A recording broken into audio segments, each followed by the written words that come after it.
Hello friends, I am Sneha and welcome to my YouTube channel clear vision. तो आज हम flexi cap fund और multi cap fund क्या होते हैं देखेंगे, दोनों के बीच का डिफरेंस। तो फ्लैक्सी कैप फंड में फंड मैनेजर को टोटली फ्लैक्सिबिलिटी होती है कि अपने हिसाब से फंड को एलोकेट कर सकता है 50%, 60% या 70%।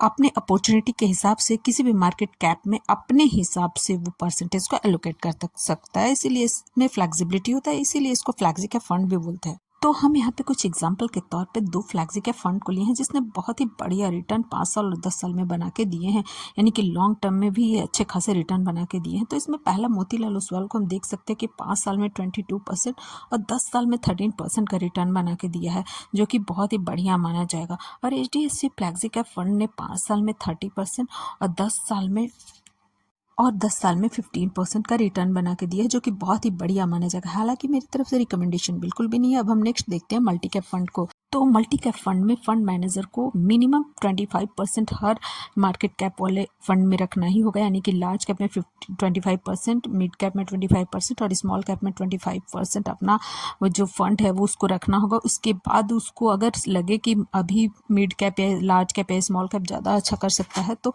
उस हिसाब से मैक्सिमम 50% ही अपने परसेंटेज का जो है वो एलोकेट कर सकता है किसी एक पर्टिकुलर फंड में। तो इस मल्टी कैप फंड में फ्लैक्सी कैप फंड के कंपैरिजन में उतना फ्लेक्सिबिलिटी नहीं है फंड मैनेजर को। तो आगे बढ़े उससे पहले आप लोगों से एक छोटा सा रिक्वेस्ट है कि चैनल पे नया है तो चैनल को सब्सक्राइब करें, लाइक करें और ज़्यादा से ज़्यादा शेयर करें। तो चलिए अब हम यहाँ मल्टी कैप फंड के एक एग्जांपल को लिए हैं जिसने Nippon India multi cap fund direct plan growth नाम है। इसने 5 साल में 33%, जो कि बहुत ही शानदार रिटर्न, और 10 साल में 50% का रिटर्न बना के दिया है।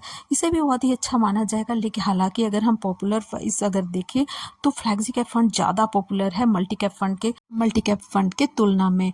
और यहाँ पे मल्टी कैप फंड जो है वो अच्छा डाइवर्सिफाई है, क्योंकि यहाँ पे जो है वो मल्टी कैप फंड में लार्ज कैप में मिनिमम 25%, मिड कैप में 25% और स्मॉल कैप में मिनिमम फंड मैनेजर को ये रिस्ट्रिक्शन होता है कि इतना फंड जो है वो एलोकेट करना ही है और मैक्सिमम 50% एलोकेट कर सकते हैं। अगर उन्हें कोई भी फंड में पर्टिकुलर फंड में लगे कि लार्ज कैप अभी ज़्यादा अच्छा करेगा या स्मॉल कैप, तो 50% उसमें मैक्सिमम जो है वो अपना परसेंट मैक्सिमम 50% तक ही रख सकते हैं। अगर हमारे हालांकि अगर आप स्टॉक या म्यूचुअल फंड में इन्वेस्ट कर रहे हैं तो उससे पहले आपको पेशेंस रखना होगा और लॉन्ग टर्म विजन रखना होगा। साथ ही साथ वो फंड जो है वो फंडामेंटली स्ट्रांग होना चाहिए।